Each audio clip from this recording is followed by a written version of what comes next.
Oh shoot, I forgot to take a picture of the stuff.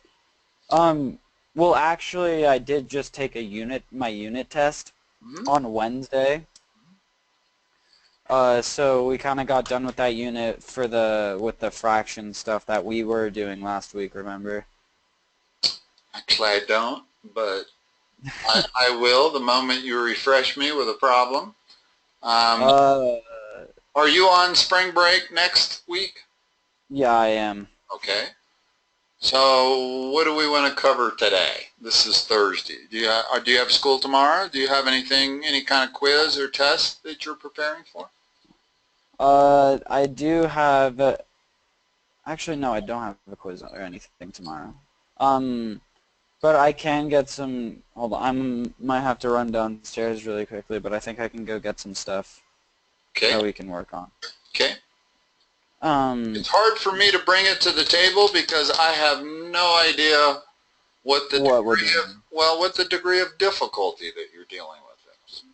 In other That's words, you true. might be in Algebra 2, but there's lots of different degrees of difficulty of Algebra 2. So I need you to bring me the problems you're dealing And do you want me to take a picture and email it to you again? with. It depends. If you can verbalize them, you probably don't need to do that. If it's Okay. graphical in nature, then probably you need to send a picture. Okay. If it's anything other than something you can simply verbalize, if it's just solving an equation, you can probably verbalize that. But Okay. if it's interpreting a graph, then I'm going to need to see a picture of Okay. Well, I'll go get a page really quickly that we can work on. it. Okay? Okay. Be right back.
How's Lucas doing? Is Lucas in college?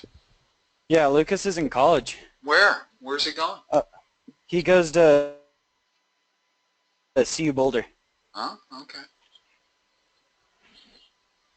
Yeah. Coming back for spring break though next week. Huh? And yeah. Anyways, I got a thing that we can work on.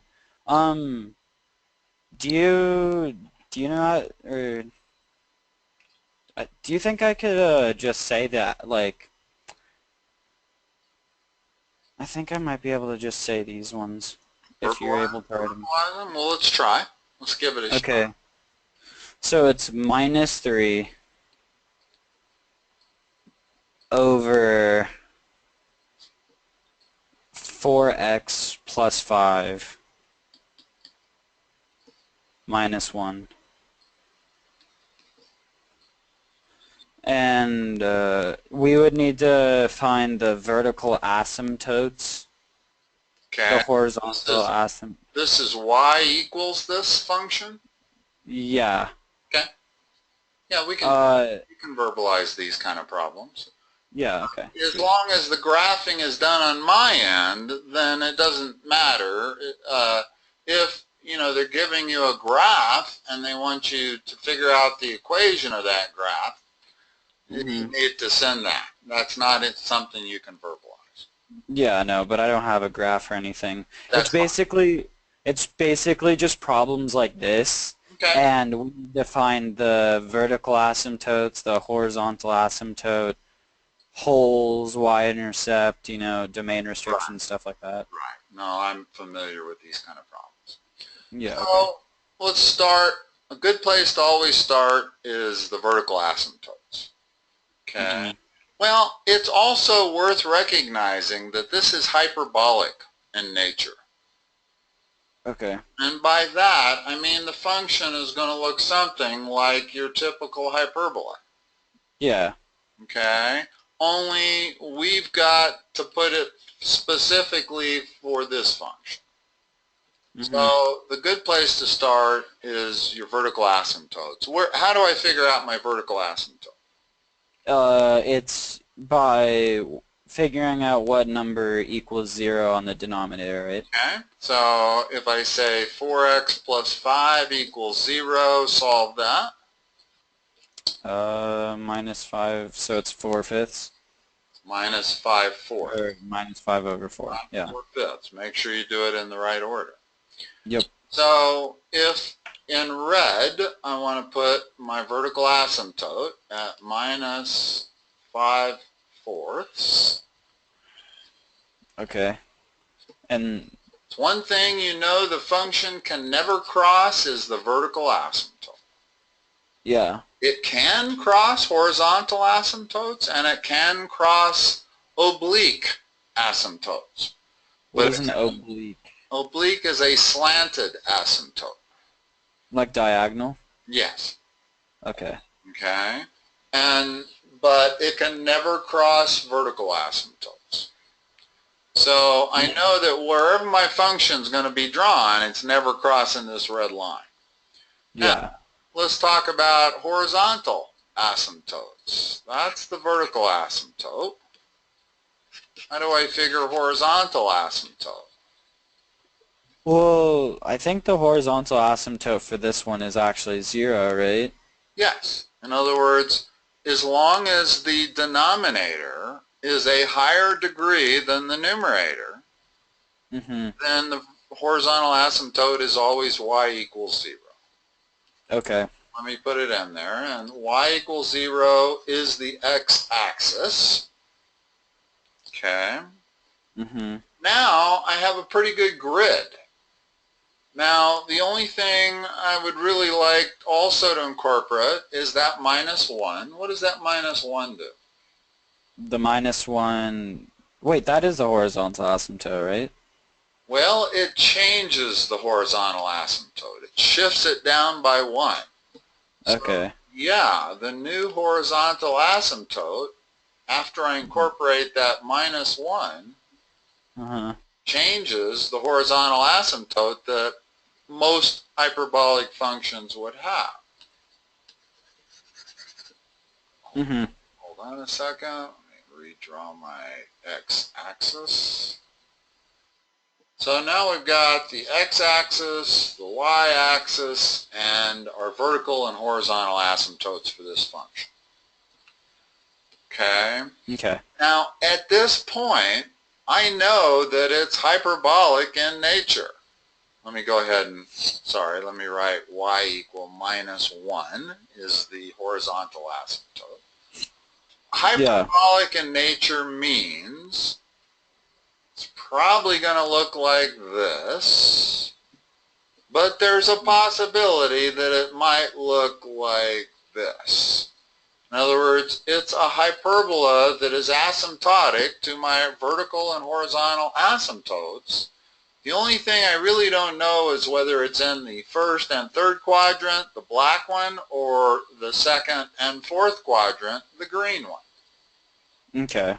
So let's figure out which, because it's going to be in one of those. This negative sign right there in front of the 3 is a fair indicator that it's going to be in the second and fourth. In other words, that it's going to be green, my green. Okay.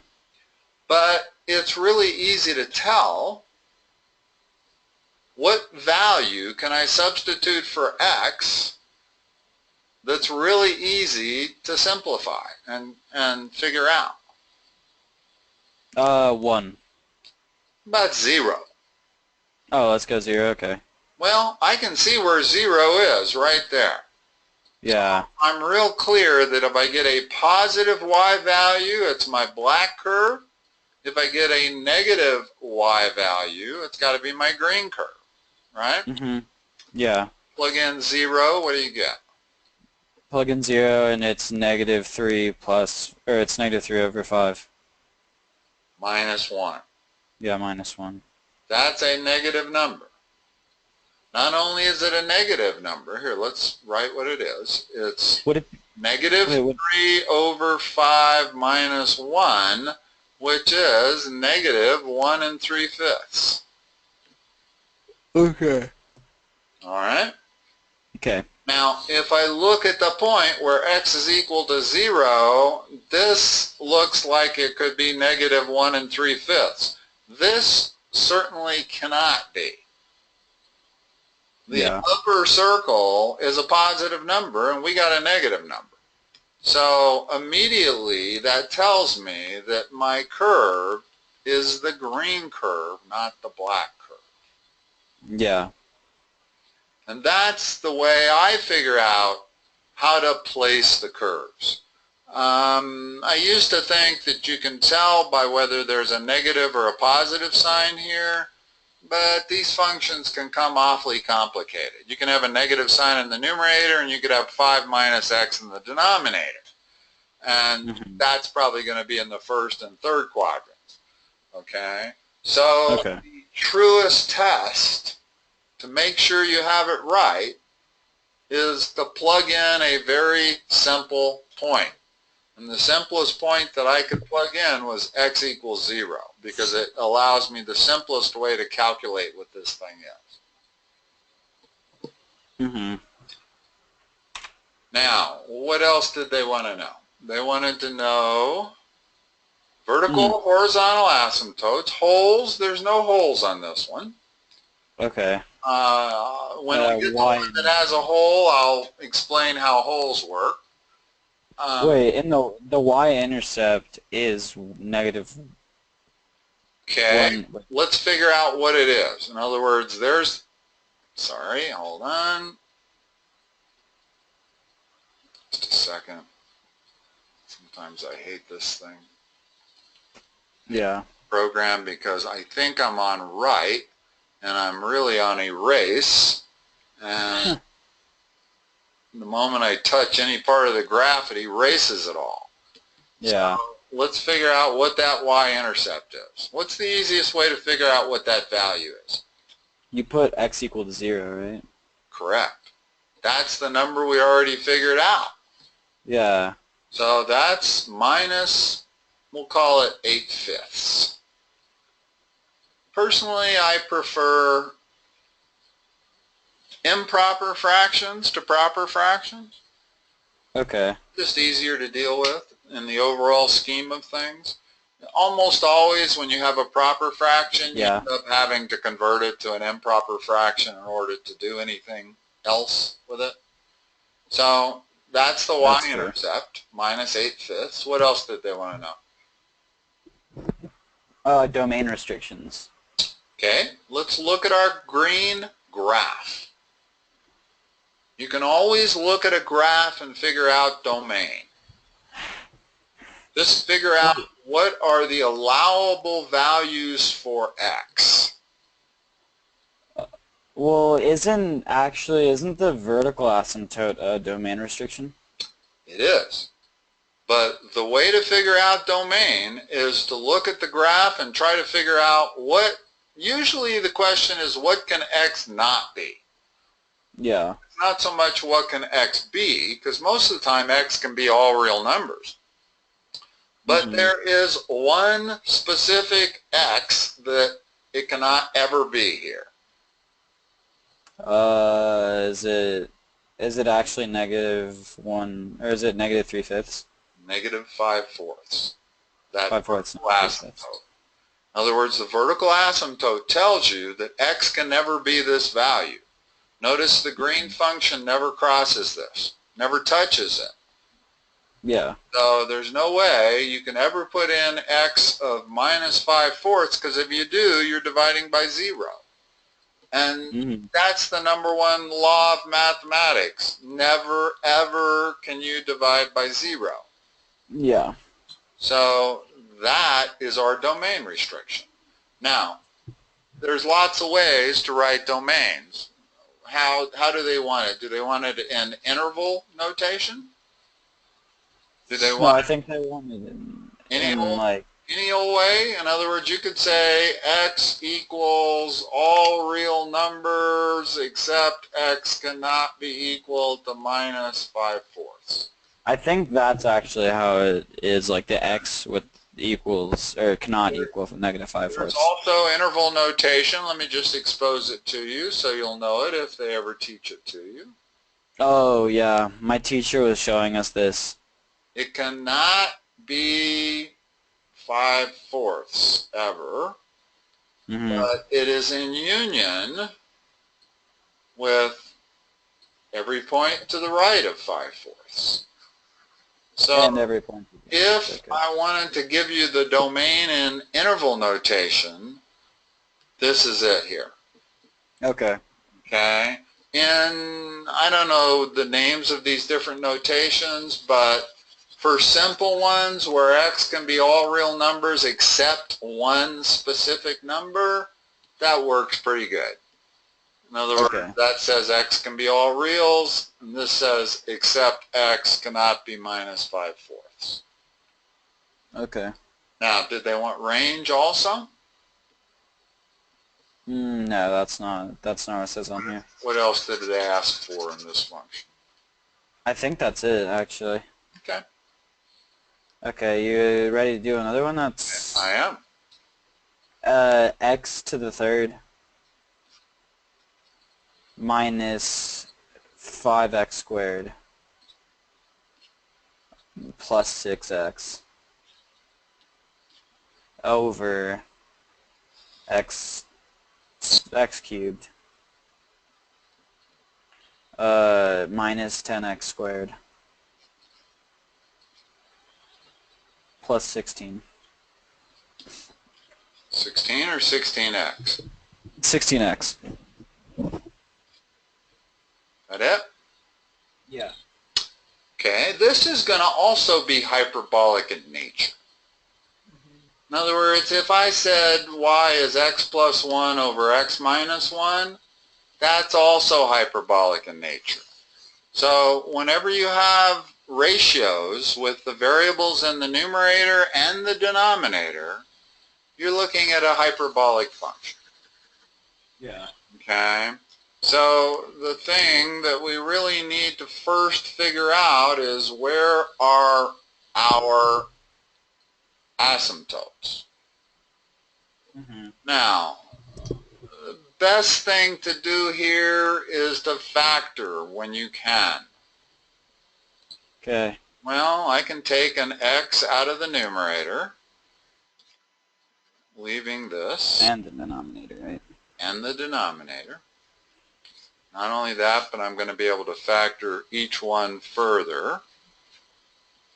Yep. Factors into x times x minus 3 times x minus 2 in the numerator. And the denominator factors into x times x minus 8 times x minus 2. Yeah, okay. So that's what we're looking at. And it's important to do every step there. Okay? Now, typically, whatever makes that denominator 0, you're going to have a vertical asymptote. But not in this case. There's going to be two vertical asymptotes. Well, a couple of things cancel. In other words, the x's cancel and the x minus 2's cancel. So instead of vertical asymptotes at those 2 points, you end up with holes. Okay. There's only one vertical asymptote. Where is it? It's x plus 8. Or it's x plus equal 8. Yeah. Remember that a vertical asymptote is the equation of a line. Yeah. It's not a point. X equal 8 is the equation of that vertical asymptote. So if I draw that vertical asymptote through x equal 8, there's my, whoops, 8, okay? Mm-hmm. Now, the rules of math are such that if you have things that cancel out, those, I no longer have a vertical asymptote at x equals 0. But I do Okay. have a hole there. So let's list our holes. I'm going to have a hole, and this is at a point. This is Mm-hmm. not a line, which is confusing. But x equals 0 is a hole, and x equal 2 is a hole. Okay. Okay, you see why? Because the x minus 2 is also going to cancel. Mm-hmm. So really, the function ends up being x minus 3 over x minus 8. And the only And thing if we have to do is graph that and make sure we put holes where they belong. okay, What's the horizontal asymptote of the function at the bottom? it's 1, right? Y equal 1. Yeah, y equals 1. Always remember, asymptotes are equations of lines. So I'm going to put that in there like that. Now I have my grid. In other words, that's at 1. And now, just like all hyperbolic functions, I'm either in quadrant 1 and 3. You know what I mean by that? Yeah, Or 2 and 4. In other words, here, let me draw the two possible ways this graph might look. the black and green lines. The black would be in quadrants 1 and 3. Yeah. And I don't know yet which set that is my answer. The only thing I know is that everything is asymptotic to my red asymptotes. And I will Yeah. put the holes in there after I'm done. So let's figure out which one. I do that by, hold on.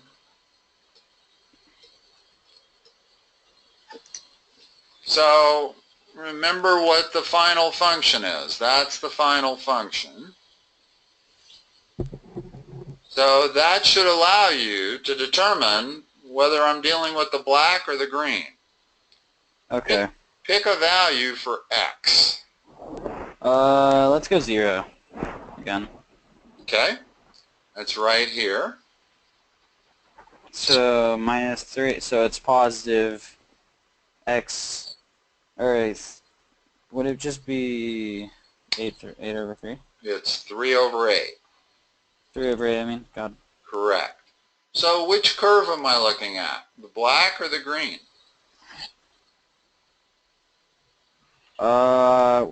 The black, right? Correct. I just haven't drawn it correctly. But I know that when x is 0, y is right there. Yeah. Well, if I want to draw this curve properly, I'm going to use the black, and I'm just going to make sure it goes through that point. Yeah. Okay. So I know I'm dealing with the black now, not the green. And if I wanted, I could check a couple of other points. Oh, man. Hold on.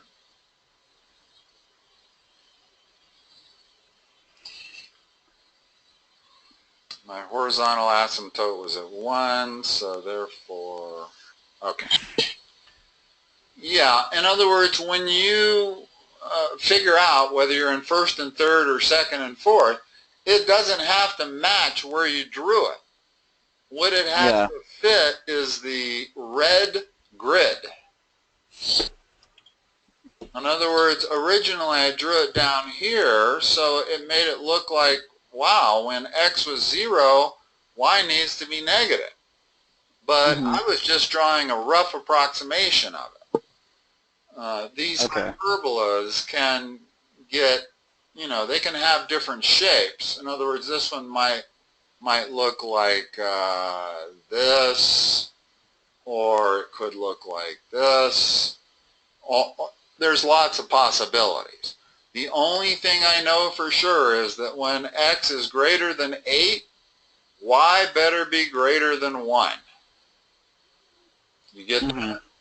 So let's do that test. Let's make x 9. Okay. In other words, when I am to the right of my vertical asymptote, that's when x would be 9, and my answer would be positive 6, correct? Yeah. Well, positive 6. Actually, wait, no. No, it isn't, because, wait, x equals 9, right? Yeah. So it would be just 3, right? Well, it would be 6 over 1. 6 over... Oh, yeah. 6, so it would be 6. Right, and that's clearly in my upper right quadrant. In other words, I know my horizontal red line is at 1. So if my y value is at 6, it's above that red line. So when I plug in x equal 9, I get a point approximately there. It's not in the fourth quadrant. So now I'm positive I got it right. Okay. Okay. Now, what else do they want to know besides horizontal? Oh, holes. Let's talk about holes. Well, we already found... No, I haven't put the holes in there yet. I found them, but you got to put them in the graph. There's a hole at 0 and a hole at 2.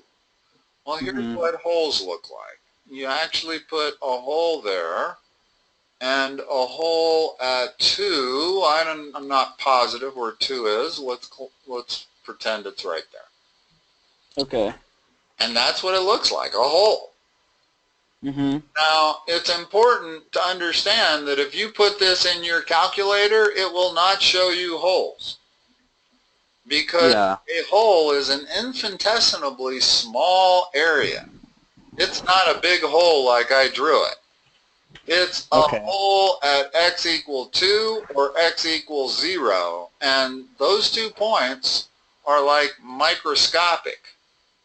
So your calculator doesn't even notice there's a hole there. It might be drawing a hole there, but you can't see it because it's too small of resolution. So it's only on the graphs that you physically draw that you're going to see these holes. Okay? And as all the hole means is that x cannot be 2, x cannot be 0, and I know x cannot be 8 because of the vertical asymptote. Okay. What else did they want besides holes, vertical asymptotes? Did we get the horizontal? Yeah, we did y-intercept. Okay. Notice what the y-intercept is. It's where x equals 0. Isn't it you just put x minus... No, to figure out where the y-intercept, just substitute x of 0 into this equation. What do you get? What? It's just minus 3 over minus 8, so it's 3 over 8. Positive 3 over 8. So that intercept is 0 is the x-coordinate, and 3/8 is the y-coordinate, although I have some problems with that, in that there really is no y-intercept, because we've already said that there's no way x can be 0. So that's where the hole is, and that's the only place where we would have a y-intercept, but we have a hole there. So I'm not sure you can really say the graph crosses that. It doesn't. The graph does not cross holes. They're like vertical asymptotes. The graph can, the x can never be 0. Okay. So unfortunately in this problem, your y-intercept ended up being the hole also. Now, what about the x-intercept? How do I figure that out? Remember what my final function is. My final function is x minus 3 over x minus 8. I don't think we needed to find the x-intercept. Okay. If you did, you would set that equal to 0. Yeah. For that to be equal to 0, the numerator has to be 0. So this point right here is 3. 3 comma 0. So we've got the x-intercept even though they didn't ask for it. Okay. What else did they ask for? That's it. I think we got everything. No domain or range? No. Oh, wait. Didn't we already get the domain restrictions? Nope, not on this one. That was on the last one. Oh, okay. So looking at the graph, tell me Yeah. what x cannot be. That's always the way to look at domain. Don't try to figure out what x can be. Try to figure out what it can't be. Well, x can't be either of the wholes. Okay, so it can't be 0, it can't be 2. What else can't it be? It also can't be the vertical asymptote. 8. Okay. Other than that, x can be equal to all reals. Yeah. Other than those 3 values. Okay. What's the range? Well, Did they ask for range?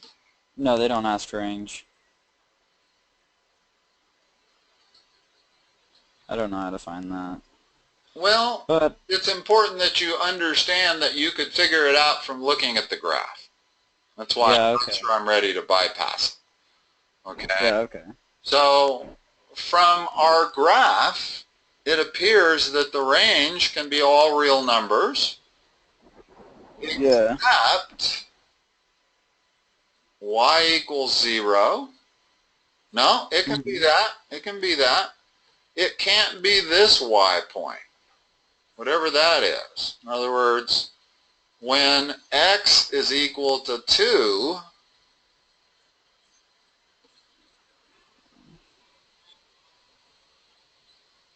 you get minus 1 over minus 6. So Okay. that value is 2 comma minus 6. So the range can never be minus 6. And the range can also never be 3/8. In other words, Okay. wherever x cannot be, figure out what the y value would be, assuming that I'm making this whole thing equal to y. And that's going to be your restrictions on the range. That Okay. requires a little more effort. It's much harder to figure out range than it is domain. Domain's pretty simple. In other words, domain is all real numbers except what can x not be? Well, x can't be 0, x can't be 2, x can't be 8. That's it. We're done. Yeah. Range is a little more complicated. Range, first of all, I don't even know whether that black line crosses the red line. It's possible Yeah. that I drew this thing wrong. In other words, it could look something like this. It is possible for functions to cross horizontal asymptotes. Yeah. And just a note on that, we won't figure it out, but the way you would figure that out is take your function, x minus 3 over x minus 8, and see if that's ever equal to 1. Okay. Because if it's equal to 1 at any point, that's that point right there. Yeah. In other words, that would tell you if it's never equal to 1, then it stays below the horizontal asymptote. But if it's equal to 1 at any point, and Then yeah. And this one, if you try to solve it, you can't do it. yeah, okay.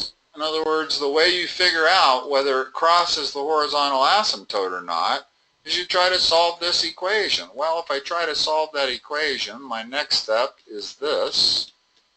My next step is that. And now I got minus 3 equals minus 8, which is impossible, which means this can never be true. Which means that the function does not ever cross the horizontal asymptote. So the black curve is the correct one, not the green curve. But you can see why that would be important to know. certainly any teacher giving you this problem should ask whether or not it crosses the horizontal asymptote. That's a key thing, because either it's below it the whole time and approaches it, or it crosses it and then comes back and approaches it. Yeah. Well, the only way you can tell is by trying to solve the equation. The final equation, is that ever equal to 1? And no, it isn't. So it never crosses the asymptote. Anything else that they might have wanted on this problem that we didn't cover? No, we covered everything on this problem that it says on the paper. Okay. But wait, I have a question. Uh-huh. So on your website it says that you went to Mines I did. for engineering? Uh-huh. I got a math degree and a minor in geophysics. Wait, do you know anything about like chemical engineering? Well, not much. My first major was actually chemical engineering, but I didn't last long in it. I went to physics and then math. Oh, okay. So I ended up with a math degree, basically. Yeah. And I have a very basic understanding of chemistry, but certainly not tutoring understanding of it. Yeah. I would never be able to help anybody taking a chemistry course or a physics course. Yeah, okay. So if that's what you're looking for, I can't help you. And I don't know of a chemistry tutor, but best way thing probably do is to go to Wisant. Well, I was gonna ask about me and my friend have a little project that we're working outside of school, and it's like we're gonna try and build a solar panel. Okay. And I was just wondering, like, if you knew like much about it, so like. I happen to know a little bit about it. Yeah. Oh, okay. I happen to know a little bit about it. I was going to actually, before I got into tutoring, I was looking for a job in the solar industry. And so I briefed myself a little bit on the technology of it. Okay. Yeah. Well, what is it that I could maybe answer? Maybe not, but. So in solar panels, I know they use silicon, right? Yep. Because if you're talking photoelectric solar panels. Yeah, that's what I was thinking. Solar panels that have tubes of water running around, and the water just heats up, and it's good for heating your swimming pool and stuff like that.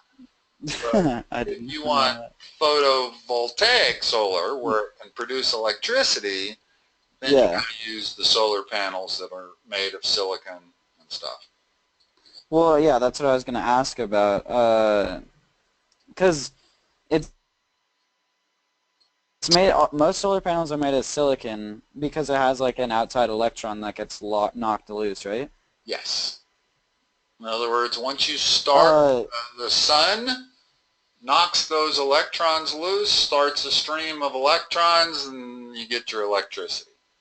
Yeah, and well, me and my friend were wondering actually, why don't we use germanium? Because it has like the same amount. It has like that same kind of. Yep. The reason they don't use germanium is it's too expensive.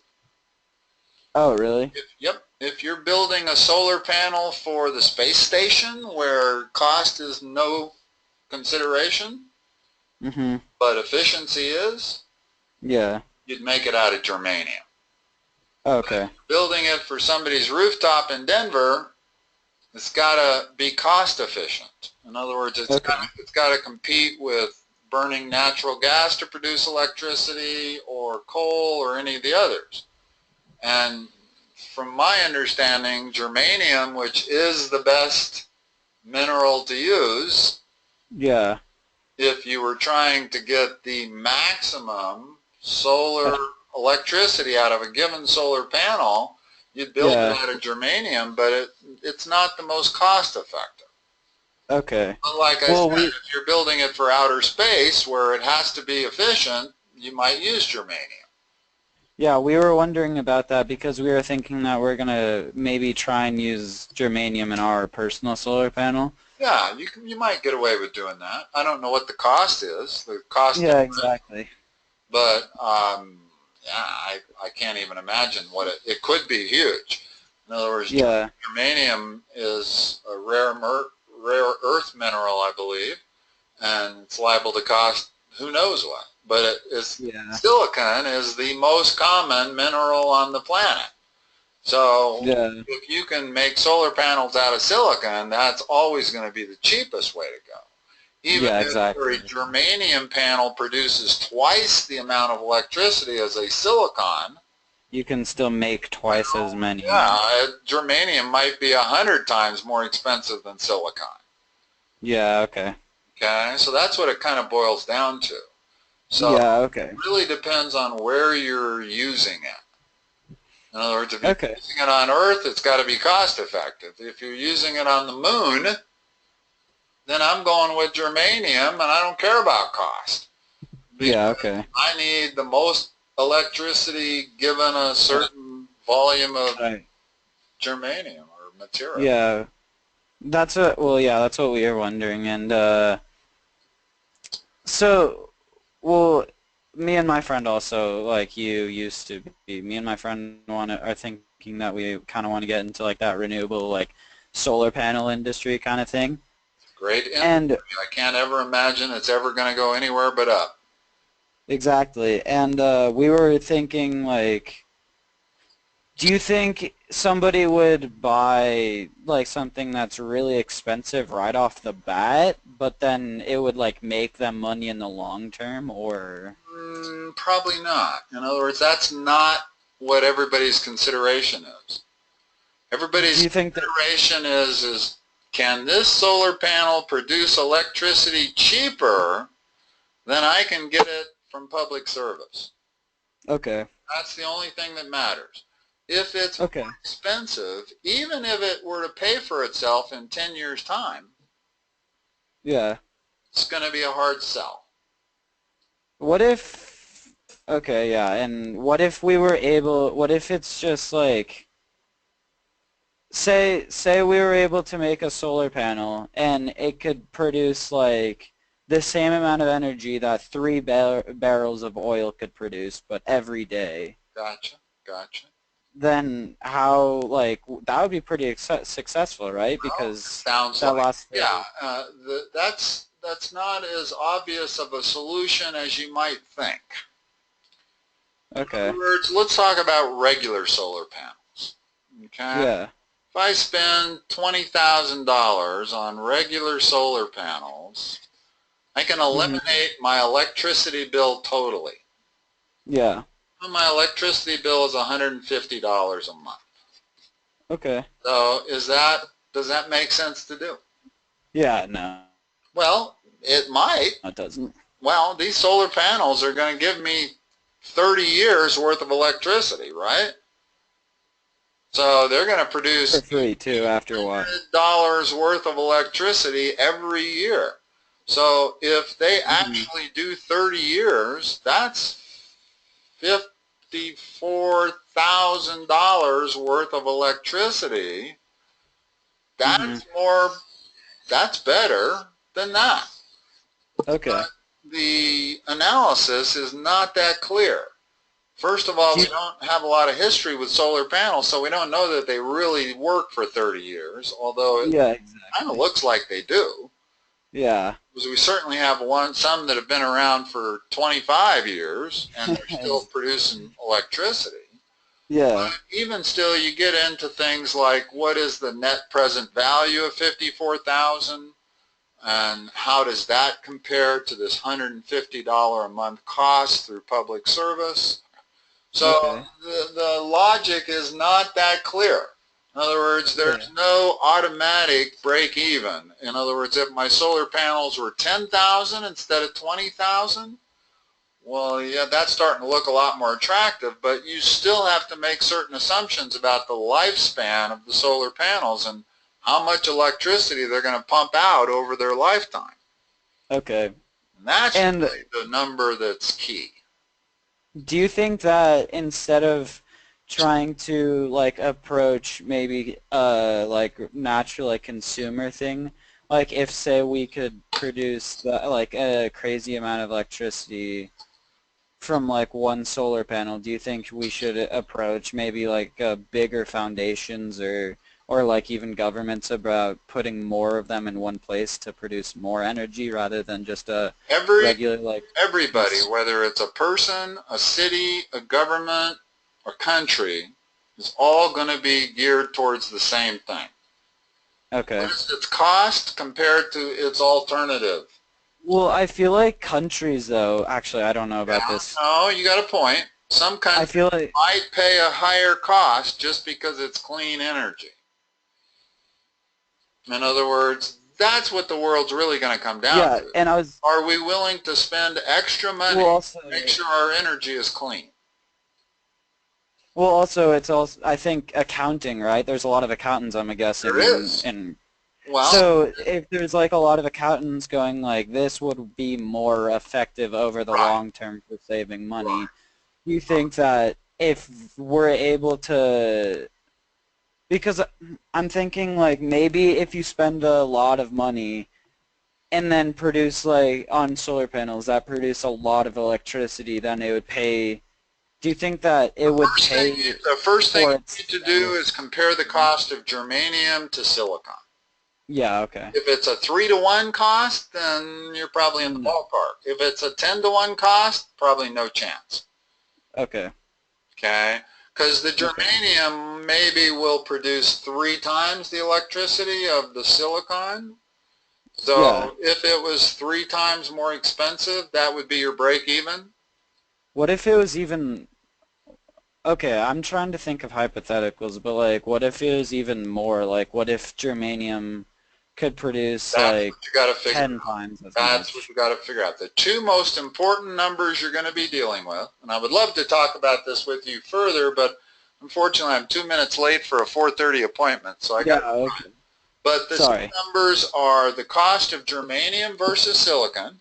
What's that ratio? Yeah. The other ratio is how much better is the germanium to silicon. Does it produce three Okay. times the electricity or 10 times? Okay. Those two numbers are going to answer all of your questions about whether it's financially feasible to build solar panels out of germanium.